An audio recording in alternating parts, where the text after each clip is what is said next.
I'm Toby Jurovics, Chief Curator and Holland Curator of American Western Art at Joslyn Art Museum. And I want to welcome everybody to this conversation with photographers Owen Gump and Ron Jude, which was originally scheduled as one of the events for our current exhibition, Fact and Fiction in Contemporary Photography. Even if we can't be in the galleries tonight, I'm glad everybody can join us for this almost virtual live substitute, or almost live virtual substitute, one of those. Before we begin, I want to say a special thank you to our exhibition sponsors, Douglas County, Omaha Steaks, Mutual of Omaha, and the Robert Storrs Foundation, and to the many lenders to the exhibition. And just to remind people that even while we're closed, Joslyn is working hard to provide virtual tools for engagement with our collection and with art for our entire community. And your financial support helps us to provide distance learning opportunities like this one and lots of programs for school groups and kids that are kind of homeschooling right now. So if you'd like to make a gift, you can come to www.joslyn.org to support these ongoing programs. I'd like to, Owen, I'll have you wave, and Ron, and thank you for joining us today from Fairfax, California, near San Francisco, and from Eugene, Oregon. And I thought I would start, and let's see if I can do this properly here, with a little introduction. Oh, there we go. A little introduction to the exhibition. And here we have Fact and Fiction in Contemporary Photography. And the kind of premise of the show as we developed it was that photography kind of had met the 21st century in a rather precarious position. That on the one hand, it was sort of more ubiquitous than at almost any point in its 180-year history, but also fundamentally less believable. So, pardon me, I'm working with both of the mice tonight. So this underlying theme has become a little bit more urgent, this idea that photography isn't something of a crisis. So let's say, just to be kind of simplify it, that before 2000, for the sake of convenience, most people, most of the time, believed that what you saw in a photograph actually appeared before the lens the instant the shutter was clicked. You know, what Cartier-Bresson talked about as the decisive moment. But today, 20 years later, I think the assumption is that a photograph is more likely than not to have been manipulated in some way. And even what we think of a photograph has changed. This idea that it's actually a physical print on paper. And I think the estimate today is something like 1.5 trillion images are made every year. Most of them with this thing, which is not a camera. And so I think what photography has kind of lost is this veil of believability. And it's sort of, its success has kind of undone itself. There's the truths that we sort of always ascribe to photography become kind of slippery. So just to look at some of the images in the show, and it's John Davola on the left, and you can see he's, I believe we've got a little laser pointers. There's John sort of sitting in his backyard.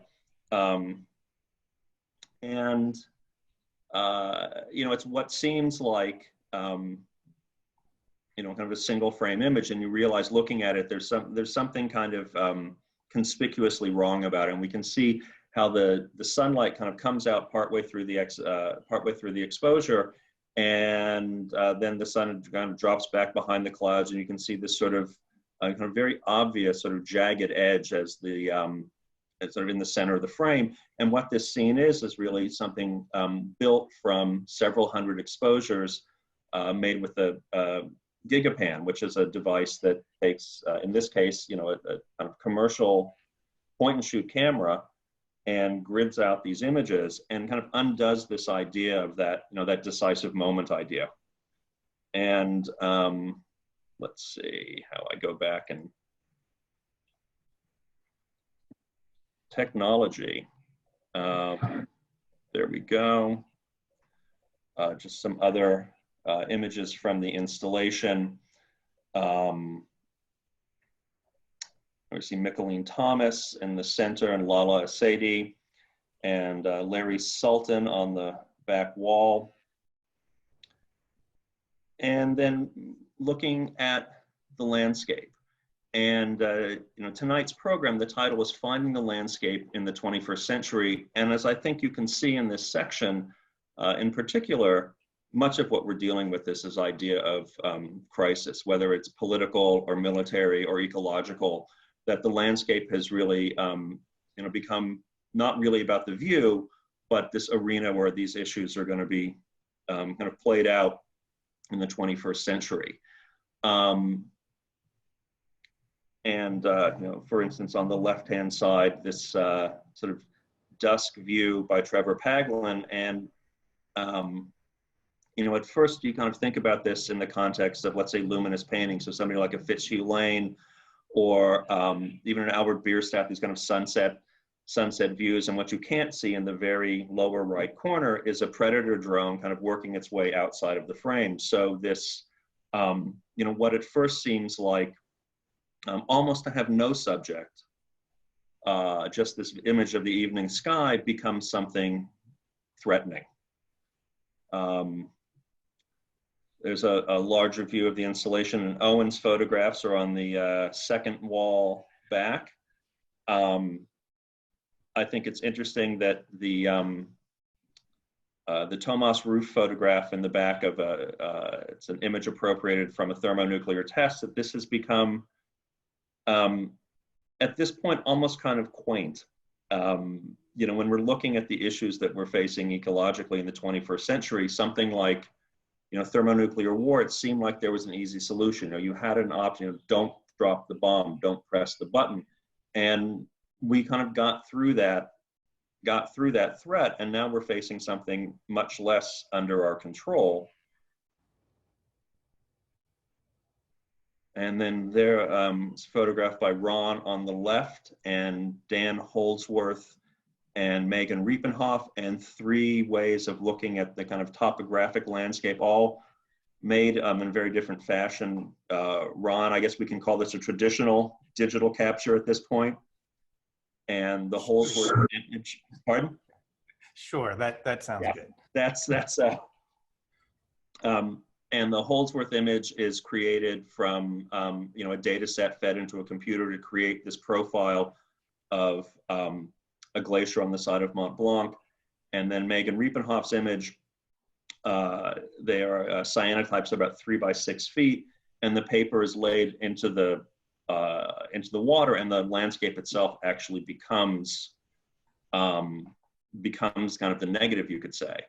But before we're going to kind of turn to Owen first, but before we do that, I kind of wanted to talk about this idea that, just as a reminder, that the landscape has always been political. And this is an image that I would venture that everybody who's watching is familiar with. And you've seen it in one of 40 Ansel Adams books, and it's probably been reproduced in 300 or 400, 500 landscape photography books, and you can get it in a calendar. And it seems to be fairly innocuous view. This is where it originally appeared in the book Born Free and Equal. And the photograph was made, this is a book about Ansel Adams documenting the Manzanar Relocation Center in 1944, where Japanese Americans were interred during the war. And this is the caption that it originally appeared with. In the presence of the ancient mountains, the people of Manzanar await their destiny. And this becomes suddenly much more than the sort of winter sunrise with the horse in the field. And I think that, in Ansel's view, this was really, his good friend, the Western novelist Wallace Stegner, said, one day we'll have a society to match our scenery. And I think that was very much behind a lot of Ansel's work. And I would venture to say that there are very few landscape photographers that don't come at what they do with an opinion and with an agenda. So we'll hear more about that tonight. I want to I'm going to dispense with sort of more formal introductions and just tell you how I met Owen and Ron. I think you can all see this photograph over my shoulder. This is by our friend Peter Delory. It's called Falling from Grace. And Peter's a mutual friend, so I met Owen at Peter's house in Seattle. We went to a James McMurtry concert, then we went to a bar, and after I think it was the third scotch, I thought, well, this guy has to be in the exhibition. So I think the way that many curatorial decisions are traditionally made after several drinks. And then Ron, likewise, I met through a mutual friend, Teresa Luzzati, in Los Angeles, who owns one of the most important galleries in the country representing contemporary landscape photography. And I was there looking at work for the exhibition, and Teresa very deftly sort of steered me towards a stack of Ron's prints and said, very firmly, this is who you need to be looking at for this show. So we've all become, I think, friends through this process. And I'm going to turn this over to Owen now, and just give me a thumbs up or a heads up when you want me to switch slides, but I'll take it away. Do you just want to go through some of those, or I mean, it's okay if just kind of keep scrolling through these while I'm talking. So the images that Toby's showing are from a series that I started in 2015 called The Narrows. And it deals with an area of the Great Basin Desert, kind of just right outside Reno, just east of Reno in the Truckee River Canyon. And I had originally sort of stumbled onto this area by accident, as is the case a lot of the time. One takes a trip looking for one thing and then winds up finding something else. And kind of the next one, Toby. Mm-hmm. And one of the first things I saw, I kind of drove almost blindly into this weird sort of light industrial looking area that I wasn't really sure what was going on, but quickly, kind of quickly became apparent, okay, whatever this is something hugely significant. And what it turns out, just the sort of the content summary is it's an area east of Reno where a lot of these large-scale industrial parks were subsidized by the state and county government, and you had a few ranches that were large that were quickly sold off and subdivided that are now the home of a lot of distribution centers, as well as large-scale factories that are dealing with high-tech, producing very high-tech objects that are kind of necessary for our current internet economy. For example, Tesla, the automobile manufacturer, has a large battery plant out there. There's also a number of internet server farms, which one, I believe, is going to be the largest server farm in the world. Apple has a very large part of the iCloud out there. So essentially all of our data, all the things we kind of toggle through and look at in our day-to-day lives actually have a physical location, like in these very banal architectural buildings out in the Nevada desert. And then, there's a lot of these traces that were, that I just kind of fixate on. The previous image was a kind of a tilt-up prefab building, but right next to it, you have things like this, just sort of the detritus of our civilization that kind of winds up out there because that's what people do in the empty desert. And it kind of quickly became apparent to me that this whole place, this whole area, with loose geographic boundaries was really, it's kind of just a landscape that was very symptomatic of our culture at the beginning of the 21st century, that really just reflects a lot of the things that we're wrestling with. And this image, I'm glad we have this one right here, because one thing that I kind of kept coming back to at that point in time, this was from 2016, I believe, when I shot this, was a lot of these things were still in construction. And it's been kind of interesting over the past few years, a lot of the places where I used to go and photograph from, I can no longer get to. So I don't really, there's no trespassing signs and gates and barbed wire and things. It used to be, the desert used to be a lot more accessible. But so I fortunately was sort of able to capture scenes like this at a very distinct point in time. And I'm always kind of fascinated by construction in a moment like this, where you have, you know, what visually is a nice study in contrasts, but is also, it just sort of feels like you're doing some kind of surgery on the landscape. It's like the earth is really being revealed. You can see like a real contrast in geological structures as well as human structure that is kind of on the way to somewhere else. So you can keep scrolling if you want now, Toby.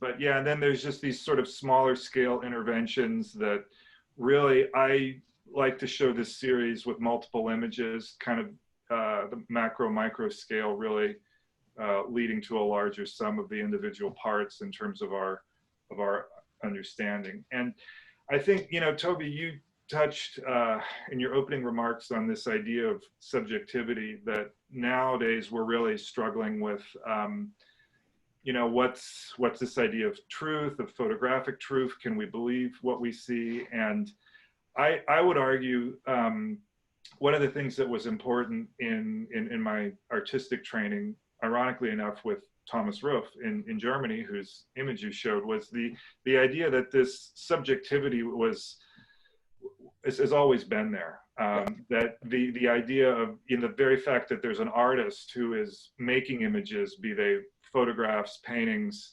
sculptures, that there's kind of an inherent part of someone interpreting something visually. You're going to have subjective choices, as well as maybe manipulations in what you're seeing that are just always very, very hard to ignore. And I think, you know, we could obviously talk more about this, but there's even evidence of that in a lot of the 19th century photographic images.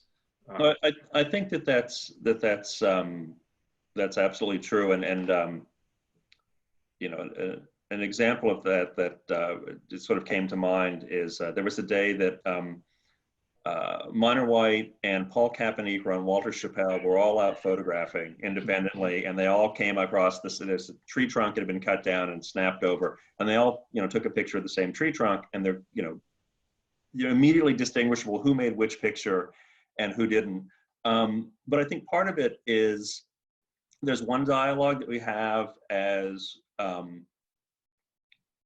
let's say as photographers, or you might have as a critic, and there's another dialogue, in particular, I think, in the museum environment with the public, and looking at considering those kind of two different ways that people look at photographs. And that you're absolutely right that the truth is always subjective, but part of it too is, you know, when I think about it, is what do most people think most of the time when they're presented with an image. Right. And I think that gets a little tricky, but you're right. I mean, everybody would you know, photograph this building differently. Yeah, I mean, you know, thinking sort of more broadly about some of the issues that you touched on when you were introducing us, is all of these crises that we're wrestling with. The odd thing about me doing this that I can sort of share as an artist is I have this really strange feeling of being in this sublime feeling when I'm out in the middle of nowhere in front of a banal, you know, industrial building like this. You know, it's not like I'm in the Grand Canyon or anything, but I have to say it's kind of similar. There's this sort of sense of awe of being in a wide open space, being surrounded by nature, but also being confronted with these weird architectures of our civilization. And, you know, then the struggle for me is, well, what am I here to interpret? What am I here to really convey to people?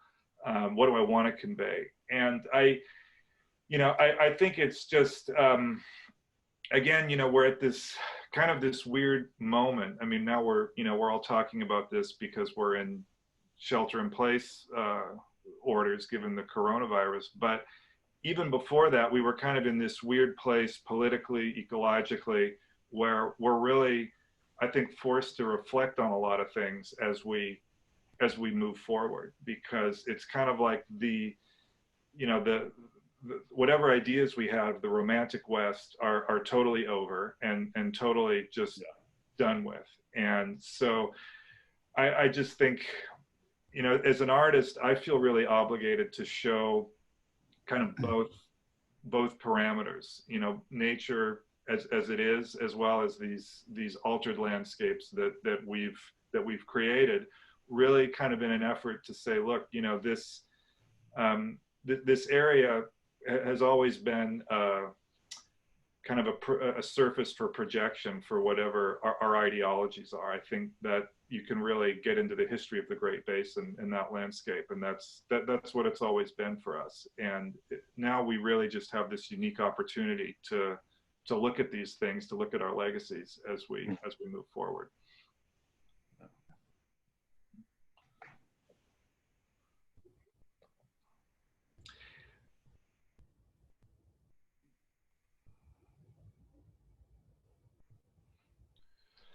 And the other thing is that I've often been asked about, that I sometimes discuss in this work. If you could just go back one, okay. That an image like this is really, to me also, it kind of gets into a lot of the problems of representation, because there's a lot of time in photography, there's been this really clear delineation of, well, this is nature, or this is a human construction, or this is this is subject A, this is subject B. And in this place, as well as in the way I think approach a lot of my subjects, you're really not sure what's what. And it's, is this geology? Is this man-made? Is it clear? And that is really something that I kept getting confronted with when I was working in this area. Is there's a lot of artificial geography and topography that's being created there. And so that, to me, brings up a lot of questions in terms of what are the limits of the medium? What's my obligation as an artist? And it's definitely questions I have when I'm out there doing this kind of work. I think that's absolutely true. That even I think we all spend a lot of time in the middle of nowhere out west, and I think you often don't recognize that what you're looking at is, that's not what the landscape looked like 200 years ago, or 100 years ago, or 50 years ago. And that those intrusions, they have a way of sort of blending in. I'm thinking about, in particular, like Mark Rudell's work, where he's photographed, railroad cuts and railroad grades that go back to the 1860s and 1870s. And on some of them, if you didn't, if you weren't, reading the title and, seeing it presented that way, you think, well, this is just a canyon. Right. And how those kind of layers of civilization and industry sort of stack up in the landscape to the point where we don't recognize them anymore. That's true. And if you advance, if you go 2 slides forward, that, for example, that's sorry, just go back one while we can. That's an iCloud. That's what the iCloud looks like. So that's where all my data is. Right? That's where all your data is.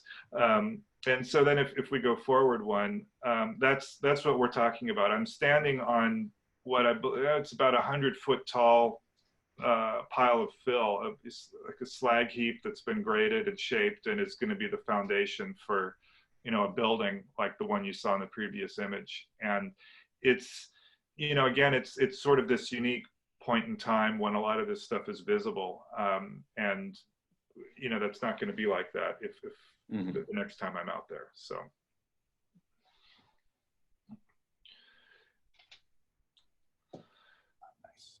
That's the corner of the Tesla Gigafactory, of the battery factory. It's very challenging to photograph. You can only get so close before you get chased off, and the security people out there have kind of gotten more and more aggressive.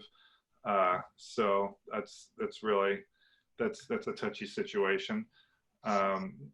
So that distinction between what's public and private is it's changed a lot. It used to be, you know, the first year or two when I first started going out there, it was very loose. You know, it was you could pretty much drive around wherever you wanted, because even though a lot of the land was private, there just wasn't very much going on. You know, there wasn't a lot of construction. Whereas now, as soon as a construction starts, it just is, it gets completely shut down. And I think we're almost, yeah, if you go, that's an Amazon facility. They have a distribution facility out there. And again, you know, this stuff in the foreground is stuff that I'm kind of fascinated with. It's basically rubble heaps that get churned up and piled, and then, you know, nature with this sagebrush just sort of takes it over and kind of just blends back in. But the next image, the last one, is the next valley over was bought by about 3 or 4 years ago by Google. They're building a research park out there, which now is, I think, just about finished. And so that's an example of something. This, you know, I can't get back to the same vantage point to again take that image, because that's all, you know, the access is restricted. But that area there is, or what you see in that image is some survey roads that they were creating out there to kind of do some tests of the earth for what they needed to do for foundation materials and things like that. But the scale, you can see there's a 4-lane highway up in the background. Mm-hmm. So we're looking at the space of about a couple miles. And Ron, thank you, Owen. Sure. Thank you. So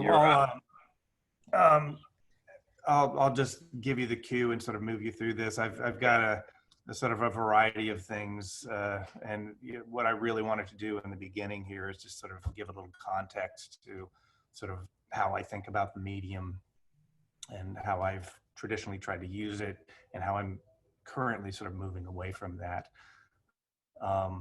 somewhat. Well, and first I want to say, seeing the images of the exhibition, I'm really disappointed that we didn't get to actually get out there and see the exhibition. It looks fantastic. And the title of it, Fact and Fiction, to sort of dovetail on what Owen was talking about, with the idea that there's always been a sort of built-in subjectivity to the medium of photography. That's been my preoccupation really for the past 15 years or so, is that the idea that the sort of indexical nature of the medium can be so easily undermined through context, sequencing, a sort of syntax of images.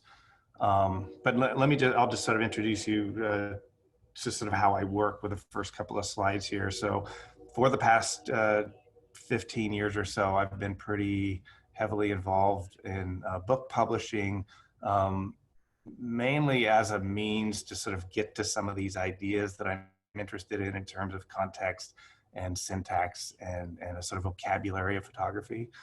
So books like The Creek Line that I did in 2012 with Mac, go ahead, and Lago I did in 2015 also with Mac. And next slide. And a bunch of other things too. But at the bottom of it all was this sort of underlying idea that context has so much to do with how we sort of come to understand an image. And that taking an image and placing it here next to this other image can have a completely different impact if you slid it over here next to this other image. And so that's basically what I've been playing with in these books, is the idea that has a lot to do with how we sort of come to understand pictures. And going back to this idea of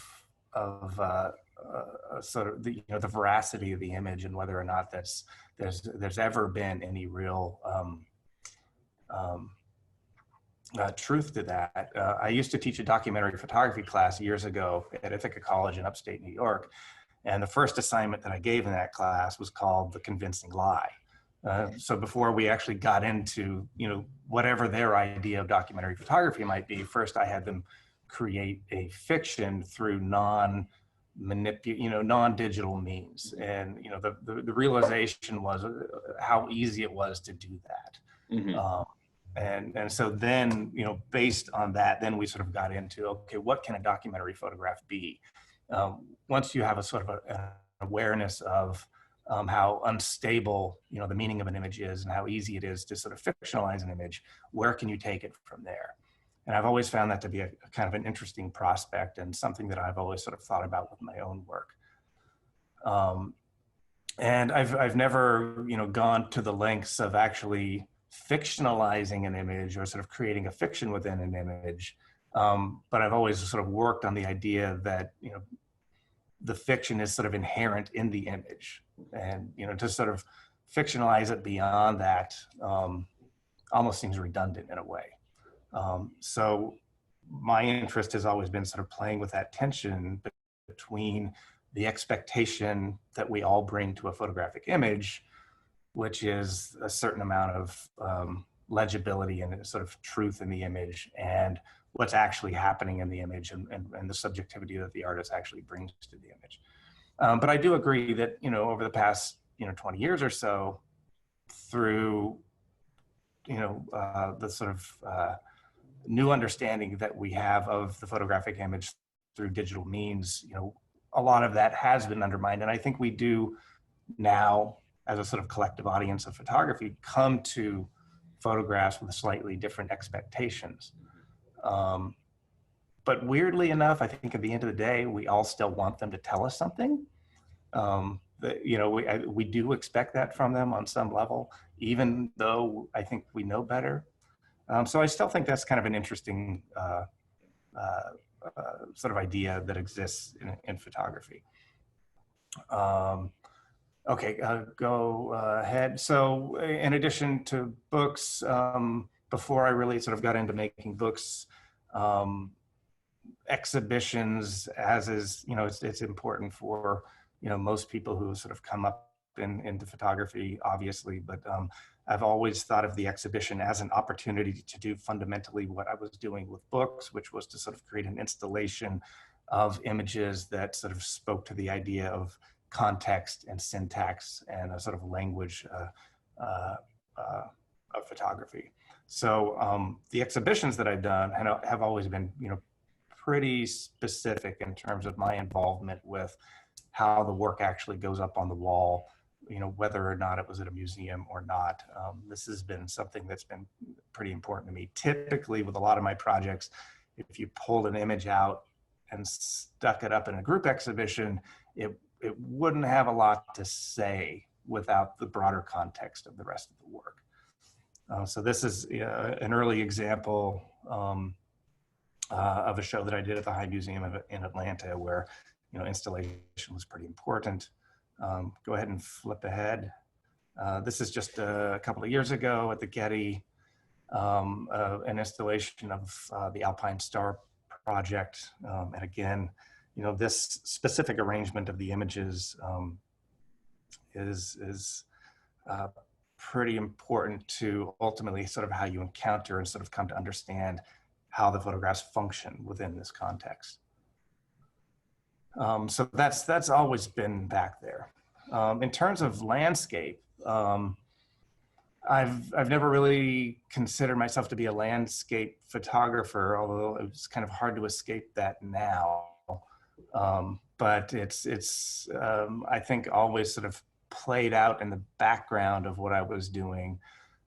Typically, the way I've engaged landscape in my sort of really varied projects has been as a sort of backdrop to human activity, whether it was, an image like this, which is from a book and an installation I did called Emmett, which were images that I made when I was in my teens and early 20s. And go ahead and flip ahead. And this is Lick Creek Line, the book that I showed. And again, the landscape becomes really, again, sort of a backdrop to the main sort of driving narrative of the book, which is this this fur trapper. And when I haven't sort of engaged landscape sort of as an end in itself, as I did in Other Nature, I was really sort of looking at the landscape as a sort of conduit for a more sort of philosophical idea about how we come to sort of understand and know things through place and through the things that we encounter in a place. So this is, you know, typical of the sort of roadblock of information that you might get in the pictures in Other Nature. So this is in Pasadena. So you just see a little bit of an edge of, I think it's a Chevron station sort of poking out from the brush there. Okay, go ahead. And this is from Lago from just a few years ago. This was a very landscape-based project, but again, the landscape was this sort of backdrop. What I was really interested in this project specifically was sort of human cognition, sort of how we come to know things through the chaos of experience. And usually it has to do with the building of narrative.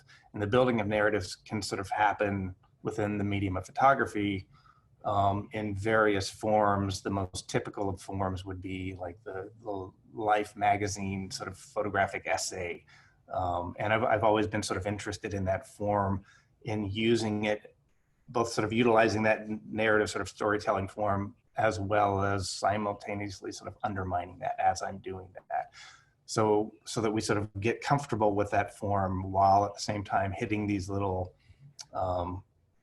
informational roadblocks as you sort of move through the pictures.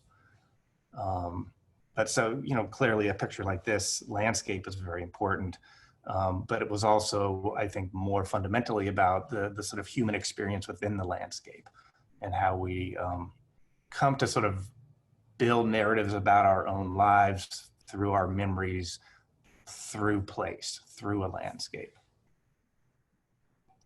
Okay. Okay, so the work that I'm sort of currently preoccupied with, and the sort of ideas that I'm preoccupied with, are a little bit of a move away from that that idea of syntax and context. I very purposefully a few years ago decided that I felt like I'd sort of worked through a lot of ideas through a particular vein of working. I published a book in 2017 called Nausea, which was a body of work that I'd done 25 years earlier. And I felt like that kind of put a cap on a cycle of work that I'd sort of worked through something to some satisfaction. And I felt like if I were to keep working in that way, that I would sort of get into this grind of just kind of churning out work that I was used to making. A couple of other things happened at that point in time. At the end of 2016, my father passed away. Not to get too personal about my motivation for making work, but that was a huge part of this. Donald Trump being elected president, I felt like nothing made sense anymore. And I literally sort of walked out into the woods and wasn't sure that I was going to make pictures for a while. And I started making photographs in Oregon. I had also just moved to Oregon. I took a job in Oregon, so it was a new place for me. And as is the case with any body of work that I do, and this is probably true for a lot of artists, photographers, I had no idea what I was doing. I didn't have a plan or an agenda. I just started making pictures until I started to see something sort of bubble to the surface. At some point, it started to look like something. Honestly, I was a little bit terrified of what it was, which was these completely uninhabited landscapes, which if you got your education in the West, as I did in the 80s, you know, the one thing we were all told to stay away from were those idealized landscape photographs of the sort of Ansel Adams school, even though, as you point out, those are more complicated than we think. but that was not something I was interested in doing. So it was a matter of sort of trying to find a way into this way of working that made sense in a new way for me and had a kind of tension to it that echoed some of my earlier works. And it was really just a matter of working and reworking it until I found something that seemed to resonate in those ways. What you're looking at here, this is the Geological in Iceland. This is more recent work. Once I figured out what this work was, I applied for a fellowship and received some funds to pursue this outside of Oregon and sort of build some things with different aspects of geology. This was one of them. We can go ahead.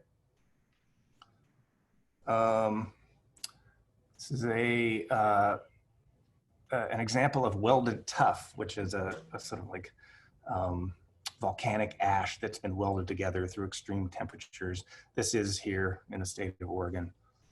So I'm looking at these, strictly sort of geological forms, mostly rocks and water and ice. And, with the idea that, is it possible to sort of step back and look at these things in a way that doesn't sentimentalize them in the way that we're used to sort of art photography doing, to sort of remind us of a sense of scale, to sort of pull out of the human narrative, to sort of see that, there's a much larger world at work out there that has nothing to do with us and could care less about the human narrative. And then this is, this work is my attempt to do that, to see if it's possible.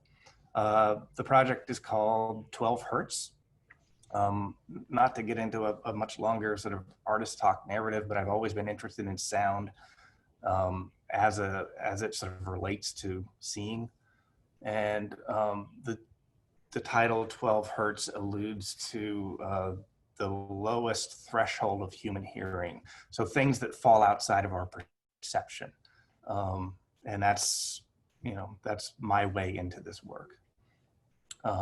Okay, go ahead. Another glacier in Iceland. Go ahead. Didafoss waterfall in Iceland. Go ahead. It's here in Oregon. So this is the piece that's in the show at the Joslyn. This was made in late 2017. And so I have this little thing, I hope it's not awkward, but I'm gonna read a very short thing about this work. So it's a little bit of a prepared statement here. We're living in a defining moment, both politically and environmentally. By making photographs that propose something bigger than the human experience, I hope to provide some perspective and a sense of scale. There's nothing explicitly political or moralistic about this work, but it comes from an acute awareness of our perilous course as a species and the ever-mounting consequences of our arrogance and unchecked consumption. Through photographs of subjects that suggest change on a level that falls outside the limits of our perception, I aim to explore the overlap between beauty, awe, and pathos. By stepping back to look at the larger system of flux, of which we are only a small part, I want to find my own pulse, as it were, and assert an appropriately scaled sense of being within the hierarchy of this system. So that's my, that's the sort of basic premise of the work. I think it's hard to escape, as you mentioned with Ansel Adams' work, the sort of politics that are embedded in any work. That's always going to be there, but there's nothing sort of explicitly say about climate change in this work. It's not an argument. It's more of a reminder than anything. Okay, go ahead. You said, actually, it brings something up. You were talking about kind of sentimentality. And I have a good friend, Chris McDonough. He teaches classics at the University of the South. And I remember he said this to me 20 years ago. He said, sentimentality is the enemy and the opposite of truth. And I've always kind of carried that with me. And I think it's true. And particularly if you're thinking about landscape. I mean, even, you know, when Ansell's making those pictures, I mean, there was this political component, but they're, you know, he's basically making 19th century photographs at that point. That you know, all of his views of Yosemite, I mean, there were, you know, 5,000 people down there at Curry Camp, you know, and cars and all of this, and trying to kind of recreate this primordial sense of place. But, you know, in that sense, it was, you know, there was the fiction there as well. I think you're absolutely right about that. Yeah, I mean, it's you know, the thing that we have to be aware of around pictures like that and pictures like this is that they are very easy to sentimentalize. Mm-hmm. So it's also, you know, again, it's a matter of controlling context, scale, all of the things that we have in our toolbox as artists to sort of help, you know, the audience understand the work, you know, and fundamentally how it's meant to be delivered. Okay, go ahead. That's my most new topographics looking image. This is, and it's a fascinating structure. It's called a kettle, and it's this phenomenon that happens at the edge of a glacier as it sort of upends the dirt and the gravel, and then you start to get ice going up under these mounds of dirt, and as the ice melts, you get these sinkholes that are called kettles, sort of all along the edge of the glacier, at the base of the glacier. But it's a kind of intimidating picture in a way. I mean, you all, looking at it, you feel like you're just about to fall into the abyss there. Ron, yeah, I mean, what's one the scale? I'm sorry. What's the scale, if I may ask? How big is that approximately? That's interesting that you should say that, because I was just about to say that one of the things that I was sort of playing with this project is, you know, a sense of scale. And as you move through the pictures, scale sort of expands and contracts in this way that is almost sort of disorienting. And you don't necessarily have a clear sense of scale. It's almost like this disembodied non-human experience, not to get too corny about it, but that's, so the scale is, if I were to lay down in this, it would be about twice the height of me. So, you know, probably 15 feet across the base of this. So it's not huge, but it's big enough to swallow you. Okay, go ahead. So I've a large core of the pictures are from Oregon, but I've also, as I mentioned, I photographed in Iceland last fall, and I was on Kilauea in Hawaii in January. So looking at these volcanic vents, this is an amazing thing. This is actually right in the middle of a neighborhood, just a fissure that's opened up, and this is steam kind of billowing out of it. Okay, go ahead. And then just to give you a sense of the, you know, the pieces themselves, you saw the piece that's in the Joslyn, but this is the scale. I typically don't work this large, but there is something that happens at this scale in terms of the experience with the work that I think is important. I tried a lot of prototypes with different sizes, and I sort of arrived at this as something that was meaningful to the work and not just something that, you know, was looked good in a gallery. Okay. Oh, and there That's me. That's the end of me. Okay. Yeah, so that's what that work is, and that's sort of where I'm at. And it was a pretty big departure from the way I've been working for a long time and the way I've been thinking about the medium. And I also just sort of felt like I was at a point, not only in my career, but in my life, where I wanted to do something that felt risky. And ironically, you look at this work and you might think this is anything but risky. There's something very sort of romantic looking about it. And it's got a kind of an immediate aesthetic appeal. But for me, that is risky. And it was a matter of seeing if I could do this and have it still have some sort of weight and meaning to it. But I think to that point, I mean, there most of the photographs in the series, they don't seem like safe landscapes. You know, I mean, they're not welcoming in the same way that we might traditionally think of it. I mean, there is this sort of I don't know if you want to say like a degree of danger or something like that, but like looking at the rapid on the left there, I mean, that's not, you know, there's a big difference between that and, you know, the pristine mountain lake. I mean, this is not, you know, they're not things you necessarily want to encounter in that way. Yeah, they can be, you know, they can be a little bit terrifying, I think, some of them, in terms of their scale. Well, I'm gonna, I kind of gave it away, but I'm gonna throw a question to, first to Owen and then to you, Ron. But when I was looking at your, started looking at your work, Owen, I mean, there were two photographers that kind of came to mind that had passed through that part of Nevada before. And the first, Timothy O'Sullivan in 1867, and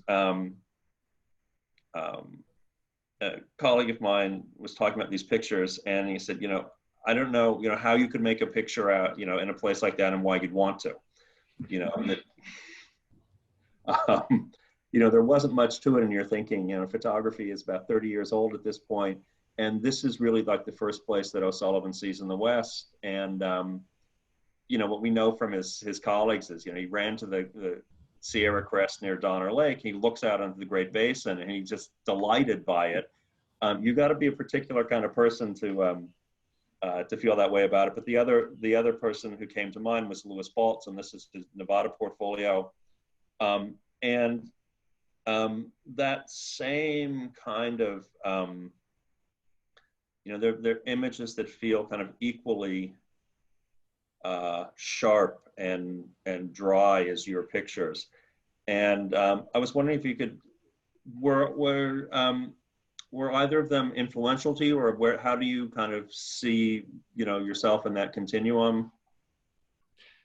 Sure. Well, both of those photographers are really important, not just for my understanding of the West, but really for my understanding of how to see photographically.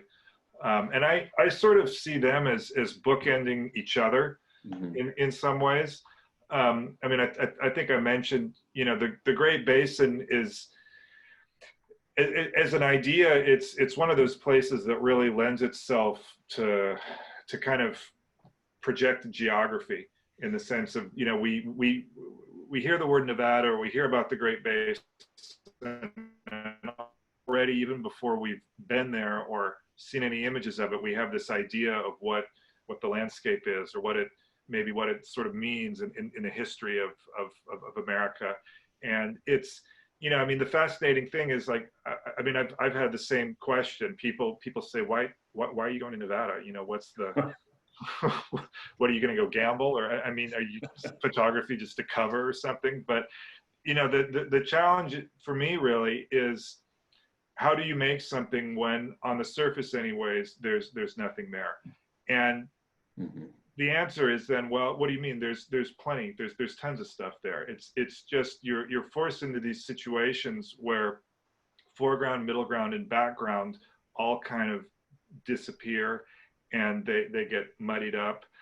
And it's really, for me, you know, what I'm always confronted with when I go to Nevada is how to depict emptiness. And those, you know, those two individuals, Baltz and O'Sullivan, I both dealt with it in their own unique ways.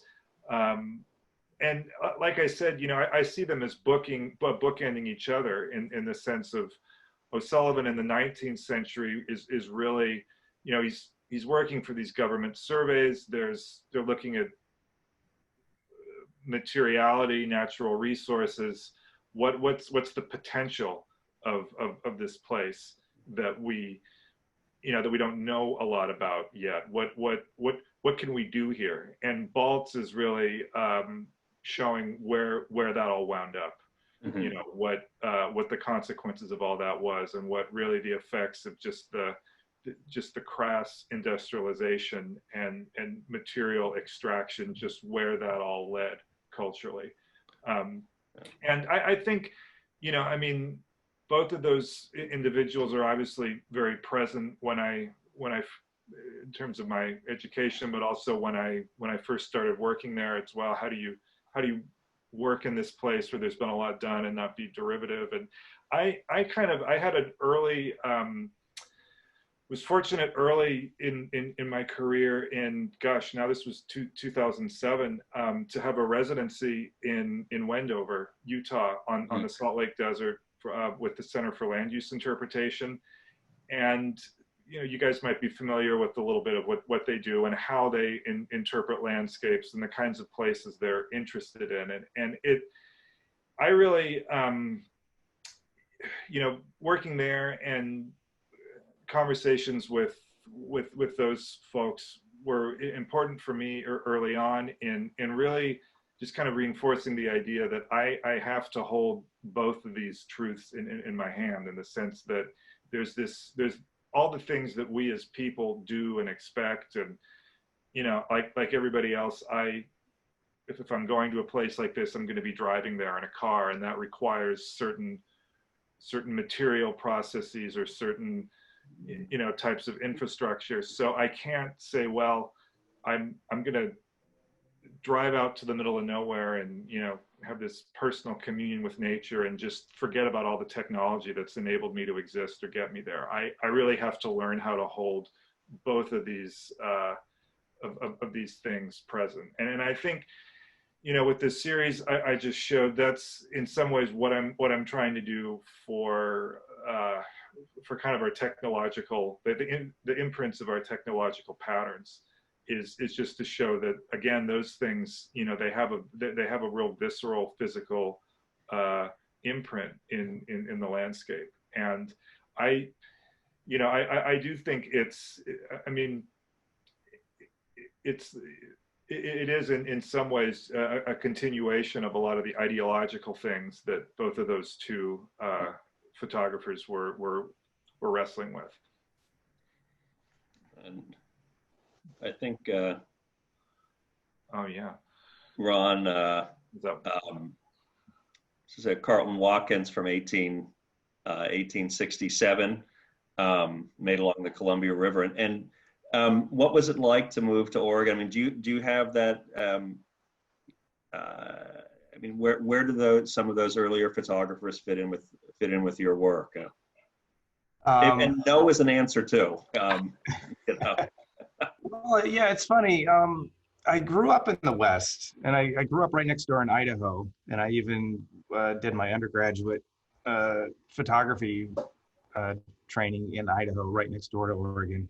And to some degree, because landscape was such a sort of pervasive thing, or at least perceived by me at the time, to sort of Western states photography, I just kind of like stayed away from it for whatever reason.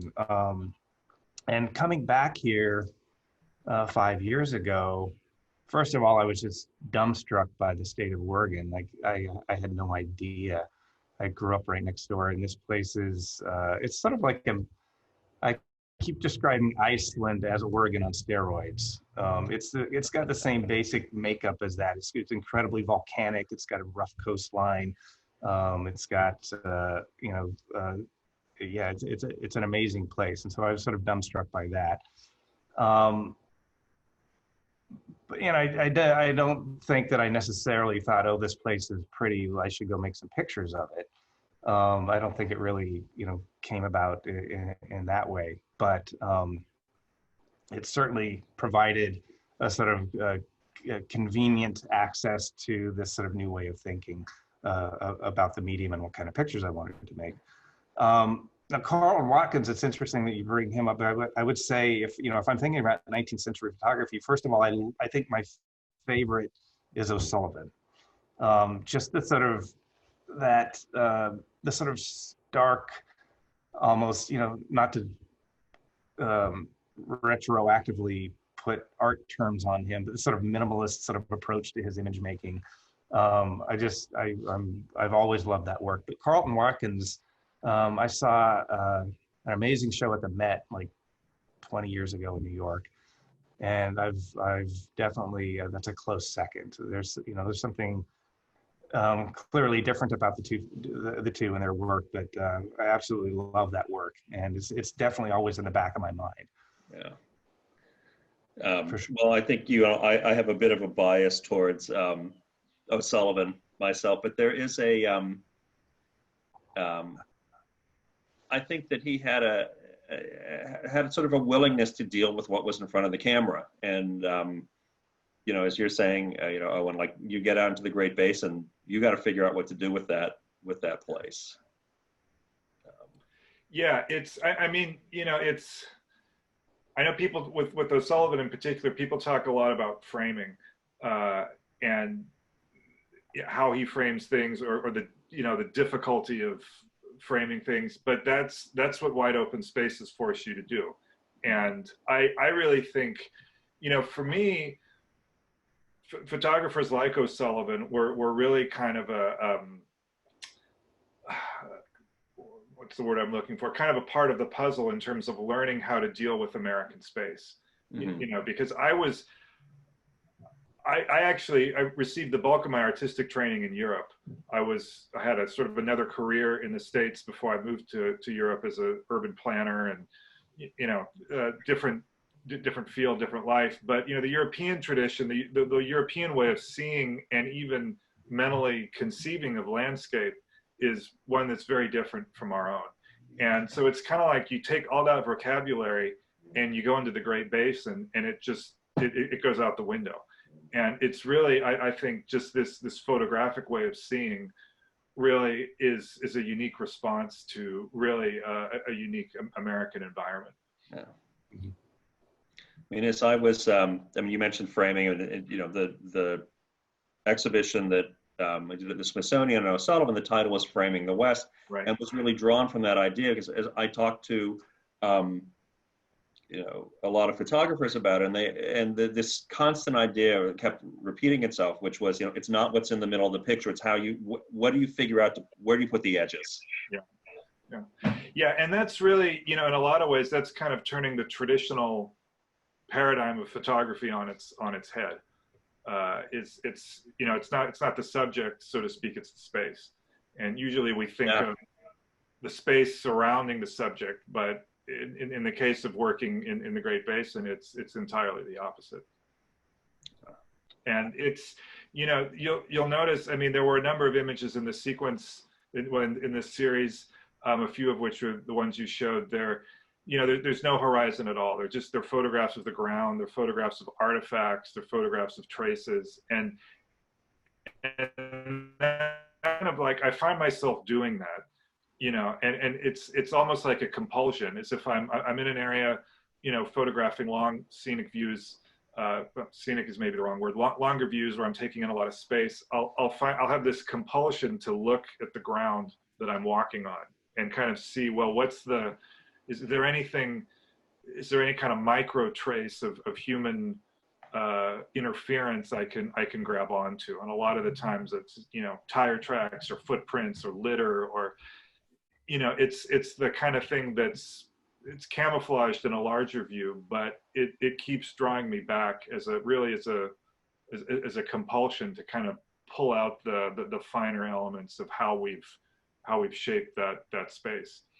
That's interesting. Do you find yourself ever doing that? You know, obviously there's the content that you're interested in, but do you find yourself doing that out of a sort of weariness of having to deal with the open space visually? Yeah, I mean, you know, the horizon can be kind of fatiguing if you stare at it all day. Does that make sense? Yeah, absolutely. Absolutely. I have a similar tendency. Yeah, it's kind of like I've done a little bit of aerial work, you know, for my own stuff, but also sometimes commercial. And it's sort of like your eyes have to always find your way back to the horizon. Otherwise, I personally will get a little airsick or motion sick, just to kind of have that relative balance. But it's like, usually when I'm in the desert, it's the opposite. It's just sort of this overwhelming of these wide open spaces that, right. I guess it is a compulsion. It's kind of a response to just staring off into space for so long.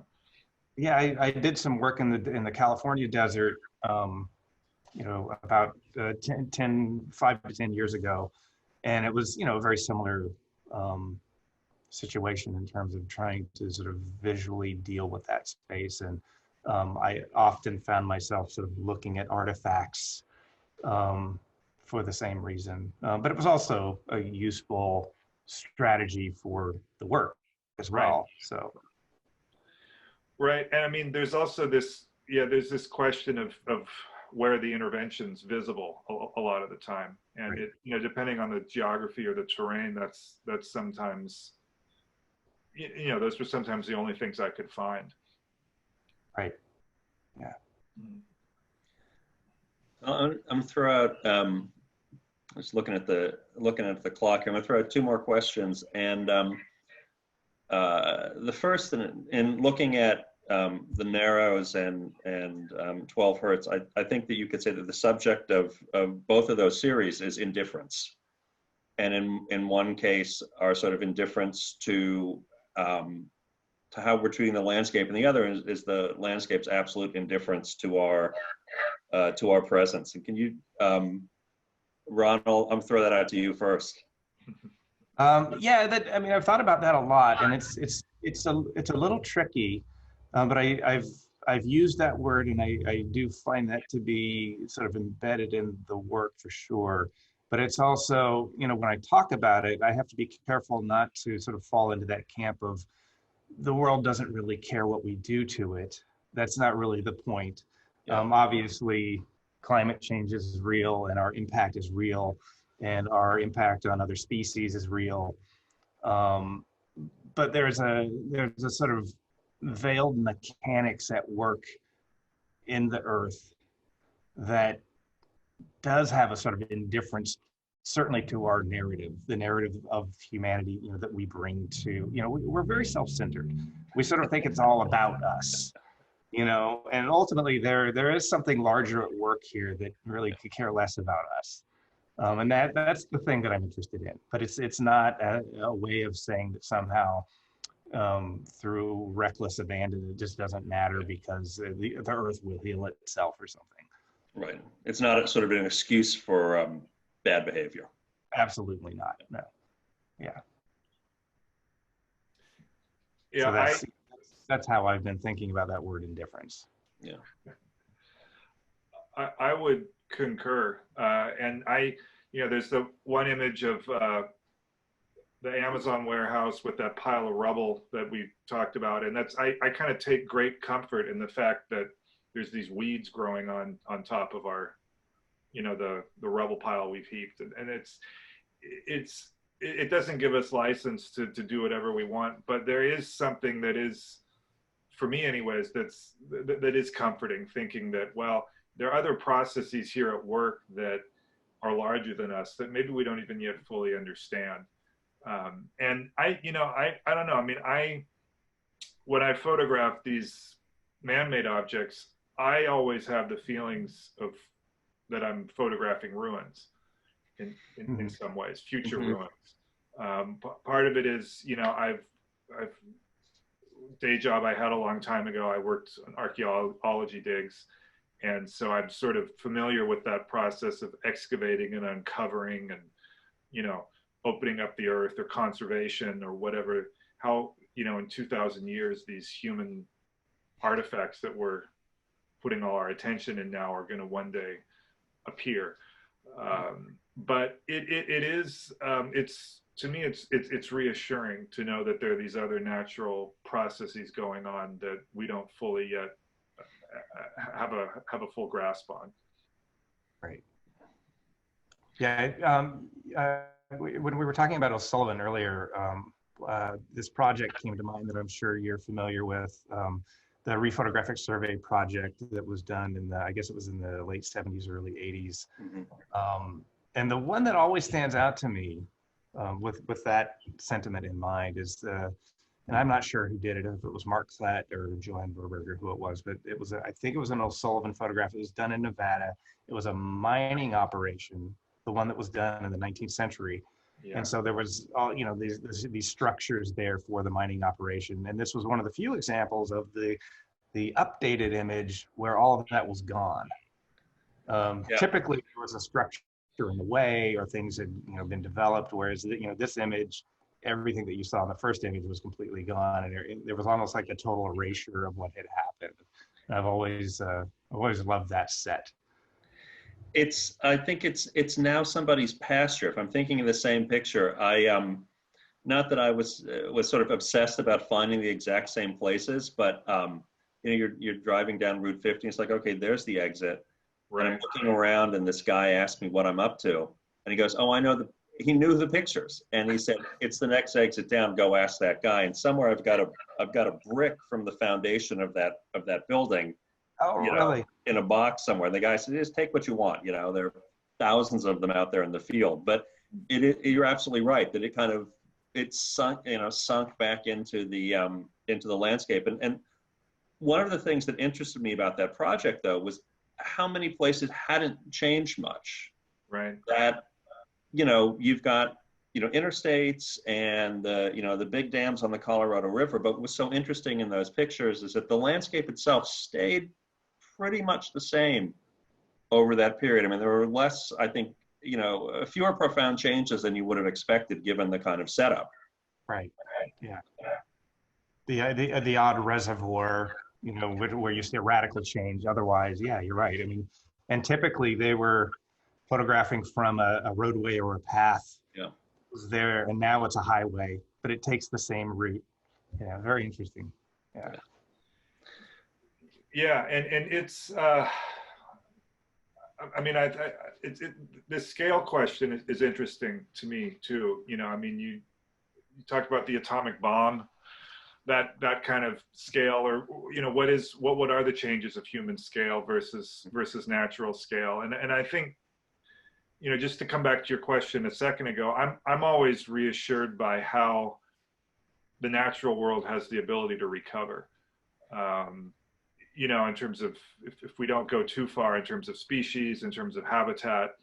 And I guess it just, for me anyways, it just gives me a lot of thought and a lot of pause that, well, if we do, if we do the right thing, we pretty much know what the right thing is at this point. And if we have the courage and the conviction to abide by that, I think we do have the capacity to do a lot of good. Yeah, I think it's interesting, what's happened. Here we are sort of talking virtually instead of live in front of an audience, but because of this, what's happened over the past month has sort of demonstrated how profoundly the air can clean up in a really quick fashion. Yeah, that was, actually my last question was, given, and even just sitting here this afternoon, we're also aware of how we've been living the last month, but the fact that, I'm looking at this computer screen and we're also isolated. How do you think that whatever the other side of this looks like, how do you think that changes how we understand or relate to the landscape? Well, I started to think a lot about that question in terms of art. What does it mean to be a consumer, for lack of a better word, of art if you don't have the opportunity to go to a museum or a gallery, if you're not looking at original objects anymore, if you're looking at things virtually. And that was part of it. And then again, I'm fortunate here where I live, the nature preserves are still open. So I still have, even if I can't, go on a road trip or something, I still have the ability to go be out in nature, which has really been fortunate. But I would like to think that it will lead to us valuing real things more than we might have previously. And, so much of our culture is, you talk about this just with photography, but it's become virtual. We've become removed from whatever the physical objects are that we're supposed to be appreciating. And I just would hope that if there's any silver lining to this, it will allow us to appreciate the physical world more than we maybe have. And I mean, I have no idea right now when I'll be able to go east of the Sierras again, but it's just the idea of one day being able to do that is, for me, it's very profound. It's like, well, okay, if that were to disappear, what would be the images you would go make there? What is it that's important to you to keep doing, while you still can? And it's an open question. It's something I'm wrestling with, but the significance of the real world just feels so much more important to me. Yeah, I would definitely agree with that. And I think, I think about this a lot, as I'm sure we all have over the past month, in terms of what sort of long-term impact this might have on all of us. I mean, I think the first thing that comes to mind for everybody, just out of necessity, is, what is the financial impact going to be? How's the economy going to get through this? And, because we're all sort of plugged into that, obviously. But it's the thing that I'm more interested in, and the thing that I've been thinking about more recently, and it's really not, I'm not monitoring everybody else. It's hard to, we're all kind of in our own little caves. I'm just sort of watching myself and my own patterns, my own rhythms. And I've just in the past week, I'm starting to notice a recalibration of pace and rhythm to my sort of daily life. The first couple of weeks of this, it made me incredibly anxious because I knew there were things that weren't getting done. And there was plenty getting done, but not the way I like to get them done. And what I'm hoping is that this recalibration can sort of happen in a very organic way for a lot of us, just to sort of have a new understanding of how we can move through the day at a pace that doesn't necessarily require so much impact on everything around us. And it's, I usually use myself as a test case, like, how am I feeling? How am I doing? Because I'm just as guilty as anybody else. I drive everywhere, I fly everywhere. I have an awareness of climate change, but besides fairly pedestrian things, don't do all that much to actually help remedy it. So it's been useful to have a step back and maybe sort of assess all of those things and how they, to a large degree, sort of stem from the way we just sort of conduct our lives on a day-to-day basis. So I'm hopeful. We also have a way of collectively forgetting things instantly as soon as things get back to normal. Right. Well, I will say I didn't expect this to sort of close on a fairly optimistic note. So that's a nice surprise. Owen and Ron, I want to thank you for sort of joining us here today, and I want to thank our education department for helping me figure out how to make this all work on my laptop at home. And I want to thank everybody who's watching, and again, our exhibition sponsors. And hopefully we will all be able to get back and see the show in the galleries before too long. But if not, again, thanks everybody for being here this afternoon. Thanks, Toby. Good to talk to you guys. The show looks fantastic. Thanks for inviting us. Thank you. Congratulations, you guys.